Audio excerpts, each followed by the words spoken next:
আমার প্রাণ প্রিয় বীর চট্টলাবাসী, সাবেক স্বরাষ্ট্রমন্ত্রী বিএনপির বর্ষিয়ান নেতা আলতাফ হোসেন চৌধুরী গতকালকে বলেছেন বিএনপির ক্যান্ডিডেট সিলেকশনের জন্য নানাবিধ জরিপ করা হয়েছে এবং জরিপগুলা করেছে পুলিশ প্রশাসন, ডিজিএফআই এবং এনএসআই।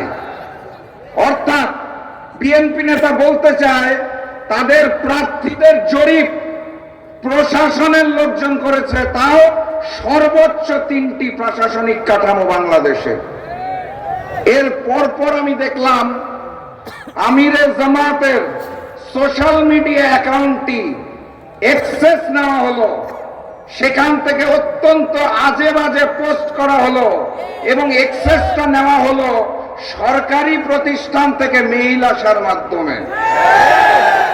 আমি তারপর দুঃখের সাথে দেখলাম আমাদের এক ভাই শেরপুর উপজেলা জামাতের সেক্রেটারি, যাকে বিএনপির নেতাকর্মীরা নির্মমভাবে কুপিয়ে হত্যা করেছে, সেই মামলার 40 জন আসামিকে আজকে আগাম জামিন দিয়ে দেওয়া হয়েছে।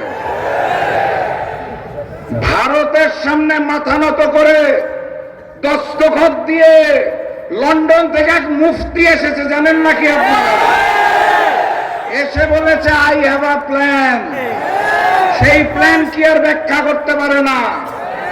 এই সকল ঘটনা দেখে মনে হচ্ছে ওনার প্ল্যান হচ্ছে প্রশাসন সহ বাংলাদেশের সব কাঠামোগুলোকে দখল করে নেওয়া। এটাই সম্ভবত। উনি ভুলে গেছেন যত কিছুই দখল করা হোক, আসল জায়গা দখল করা যাবে না। আসল জায়গা কি? জনগণের ভালোবাসা।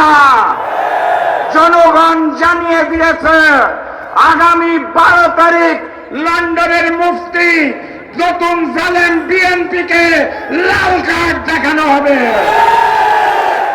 আগামী 12 তারিখ 11 দলীয় নির্বাচনী ঐক্যের যেখানে যেই প্রতীক আছে সেই প্রতীককে জয়যুক্ত করে আগামীর প্রধানমন্ত্রী ডাক্তার শফিকুর রহমানকে উপহার দিতে হবে। পারবো তো আমরা নাকি? আলহামদুলিল্লাহ। এই ভোটটা দেওয়ার আগে প্রতীকে আরো একটা ভোট আছে, মনে আছে তো? গণভোট নাকি? গণভোটে গণভোটে গণভোটে 12 তারিখ নতুন জালেম বিএনপি কেন্দ্র দখল করতে আসবে আওয়ামী লীগের মতোই। 11 তারিখ রাত থেকে ছাত্র এবং যুবক ভাইরা প্রত্যেক কেন্দ্র পাহারা দিবেন। প্রয়োজনে বাঁশের কেল্লার মতো একটা করে বাঁশ হাতে রাখবেন। ঘোষণার আগ পর্যন্ত ছাত্র, তরুণ, যুব সমাজ মাঠ ছাড়া যাবে না। যত জায়গায় যাই দখল করেন, জনগণ আমাদের সাথে আছে। ভালোবাসার বিজয় হবে, মানবিকতার বিজয় হবে, ইসলামের বিজয় হবে।